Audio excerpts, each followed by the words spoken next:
শিক্ষার প্রসার, অসচ্ছল ছাত্রছাত্রীদের শিক্ষা উপকরণ বিতরণ, সামাজিক কার্যক্রমে স্বতঃস্ফূর্ত অংশগ্রহণের লক্ষ্যে দক্ষিণ তারাবণিয়ায় প্রতিষ্ঠিত হয় আলোর দিশারি ছাত্র কল্যাণ সংগঠন। মঙ্গলবার ৮ই এপ্রিল আলোর দিশারি ছাত্র কল্যাণ সংগঠনের পুরস্কার বিতরণী অনুষ্ঠান অনুষ্ঠিত হয় দক্ষিণ তারাবণিয়া মৌজা এসএসডিপি মডেল উচ্চ বিদ্যালয় মাঠ প্রাঙ্গণে। এতে প্রধান অতিথি হিসেবে উপস্থিত ছিলেন হাবিবুল্লাহ কলেজ এবং কিরণনগর আদর্শ উচ্চ বিদ্যালয়ের প্রতিষ্ঠাতা আলহাজ শফিকুর রহমান কিরণ। বিশেষ অতিথি হিসেবে উপস্থিত ছিলেন সখীপুর থানার ভারপ্রাপ্ত কর্মকর্তা ওবায়দুল হক, কিরণনগর আদর্শ উচ্চ বিদ্যালয়ের প্রধান শিক্ষক আবুল ফজল, এসএসডিপি মডেল উচ্চ বিদ্যালয়ের প্রধান শিক্ষক বিজন বিশ্বাস, সখীপুর থানা যুবদলের সিনিয়র সহসভাপতি শাহাদাত হোসেন ব্যাপারী। অনুষ্ঠানের সভাপতিত্ব করেন চট্টগ্রাম বিশ্ববিদ্যালয়ের শিক্ষার্থী এবং সংগঠনের বর্তমান সভাপতি এরশাদ হোসাইন এবং সঞ্চালনায় ছিলেন হাসিবুর রহমান শান্ত। এছাড়াও অনুষ্ঠানে উপস্থিত ছিলেন বৃত্তিপ্রাপ্ত সকল শিক্ষা প্রতিষ্ঠানের শিক্ষক, শিক্ষার্থী এবং অভিভাবকবৃন্দ। এ সময় অনুষ্ঠানে বক্তব্য রাখেন কুমিল্লা বিশ্ববিদ্যালয়ের শিক্ষার্থী আলোর দিশারি ছাত্র কল্যাণ সংগঠনের সাবেক সভাপতি মহিউদ্দিন নাইম। আপনারা জানেন সূচনা লগ্ন থেকেই আমাদের এই সংগঠন ছাত্র কল্যাণে কাজ করে যাচ্ছে, কেননা আমাদের নামই রয়েছে আলোর দিশারি ছাত্র কল্যাণ সংগঠন। তবুও একটা প্রশ্ন থেকেই যায়, আসলে আমরা কি পরিমাণ ছাত্র কল্যাণ করতে পেরেছি। কেননা আপনারা আমাদের ব্যানারে লক্ষ্য করলে দেখতে পারবেন এখানে একটি সেগমেন্ট আছে, এসএসসি পরীক্ষা 2024 জিপিএ 5 প্রাপ্তদের কৃতি শিক্ষার্থী সংবর্ধনা একটা পার্ট রয়েছে আমাদের। কিন্তু অত্যন্ত দুঃখের সঙ্গে জানানো যাচ্ছে যে এই সেগমেন্টে একটা স্টুডেন্টও আমরা আমাদের তারাবণিয়া খুঁজে পাইনি। আমার প্রশ্ন, এই যে আমরা একটা স্টুডেন্টও আমাদের তারাবণিয়া খুঁজে পাইনি, এই ব্যর্থতা কার? এই ব্যর্থতা কি কোনো প্রতিষ্ঠানের? এই ব্যর্থতা কি আমাদের, নাকি এই ব্যর্থতা আমাদের সকলের? আমাদের সম্মানিত শিক্ষকবৃন্দগণ এখানে আছেন, তাদের কাছে প্রশ্ন রেখে যেতে চাই, যেখানে সারা বিশ্ব, সারা দেশ শিক্ষার ঊর্ধ্বগামী, সেখানে আমাদের এই অঞ্চল কি কারণে নিম্নগামী? আমি চাইবো আমাদের প্রিয় শিক্ষকবৃন্দ সহ সমাজে গণ্যমান্য ব্যক্তিবর্গ যারা আছে, সাথে আমাদের মতো এরকম আরো যে সকল সংগঠনগুলো আছে, তারা সকলে মিলে এই কারণগুলো খুঁজে বের করুক। কি কারণে আমাদের অঞ্চল শিক্ষায় পিছিয়ে যাচ্ছে, কিভাবে আমরা আমাদের অঞ্চলকে শিক্ষার ক্ষেত্রে এগিয়ে নিতে পারি। এছাড়াও অনুষ্ঠানে প্রধান অতিথি শফিকুর রহমান কিরণকে লক্ষ্য করে দক্ষিণ তারাবণিয়ার পিছিয়ে পড়া জনগোষ্ঠীকে তথ্য প্রযুক্তিতে এগিয়ে নিয়ে যেতে একটি আইটি প্রশিক্ষণ ইনস্টিটিউট চেয়ে বক্তব্য প্রদান করেন মুজিবুর রহমান চৌধুরী। আমার আরেকটি প্রত্যাশা আছে আজকের মাননীয় প্রধান অতিথি মহোদয়ের কাছে, সেটা হচ্ছে পৃথিবী এখন 4th ইন্ডাস্ট্রিয়াল রেভলিউশনের দিকে যাচ্ছে। 4th ইন্ডাস্ট্রিয়াল রেভলিউশনের সবচেয়ে বড় ওয়েপন হচ্ছে আইসিটি সেক্টর। মাননীয় প্রধান অতিথি মহোদয়, আপনি যদি সংসদ সদস্য নির্বাচিত হন, তরুণদের তরফ থেকে, এই অঞ্চলের মানুষের তরফ থেকে আপনার কাছে আমার একটি দাবি থাকবে, আমাদেরকে একটি আইটি প্রশিক্ষণ ইনস্টিটিউট প্রতিষ্ঠা করে দিবেন, যেখানে এই অঞ্চলের শিক্ষার্থীরা শিক্ষার পাশাপাশি আইসিটি বিষয়ে অভিজ্ঞতা অর্জন করবেন, তাদের কর্মস্থলে যাবেন, যারা চাকরি করতে না চান ফ্রিল্যান্সিং করবেন। কারণ এখন আর্টিফিশিয়াল ইন্টেলিজেন্সের যুগ, এখন প্রোগ্রামিং এর যুগ, এখন ডেটা সায়েন্সের যুগ। এই যুগে আইসিটি সেক্টরকে বাদ দিয়ে সমাজকে চিন্তা করা কঠিন।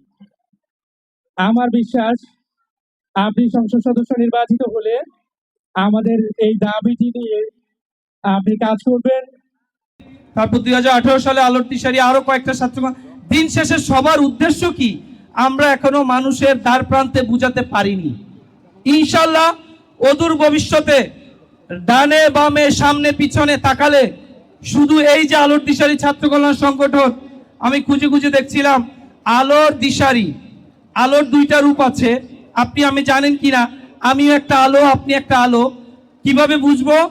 এই কয়টা কাঠ কয়লা, এই যে সামনে যে কাঠগুলো দেখা যাচ্ছে, এগুলাকে পোড়ান। ধরেন 10 কেজি কাঠ পোড়ালেন, 10 কেজি কাঠ পোড়ানোর পরে আপনি দেখবেন পুরে ছাই হওয়ার পর এটা 200 গ্রাম আছে, 200 গ্রাম।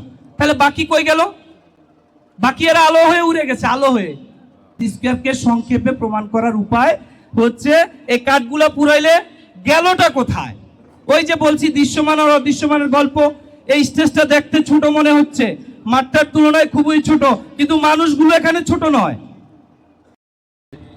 আলোকিত স্নেহভাজন যারা আছেন তাদের সাথে আমরা সময় করে সুযোগ করে নিব, তাদের পাশে দাঁড়ানোর মানসিকতা রেখে তাদেরকে আরও এক ধাপ এগিয়ে দেওয়ার প্রত্যয় ব্যক্ত করব। পরিশেষে আলোর দিশারি ছাত্র কল্যাণ সংগঠনের যারা পরিচালক আছেন, সদস্য আছেন, আমি তাদের সাফল্য কামনা করি। অনুষ্ঠানে অন্যান্যদের মধ্যে বক্তব্য রাখেন বিশেষ অতিথি কিরণনগর আদর্শ উচ্চ বিদ্যালয়ের প্রধান শিক্ষক আবুল ফজল সহ আরো অন্যান্য শিক্ষকবৃন্দ যাদের অত্যন্ত জ্ঞানগর্ভ বক্তব্য রেখেছেন। আমাদের সম্মানিত প্রধান অতিথি জনাব শফিকুর রহমান কিরণ শিক্ষার গুরুত্ব এবং তাৎপর্য উল্লেখ করে যে জ্ঞানগর্ভ বক্তব্য দিয়েছেন।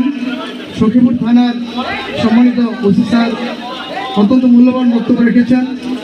কম থাকবে, যে ছাত্র বেশি ঘোরাফেরা করবে না সেই ছাত্রই ভালো লেখাপড়া করতে পারবে, আর যার বন্ধু বান্ধব বেশি থাকবে বা বেশি ঘোরাফেরা করবে সেই ছাত্র কখনো ভালো রেজাল্ট করতে পারে না।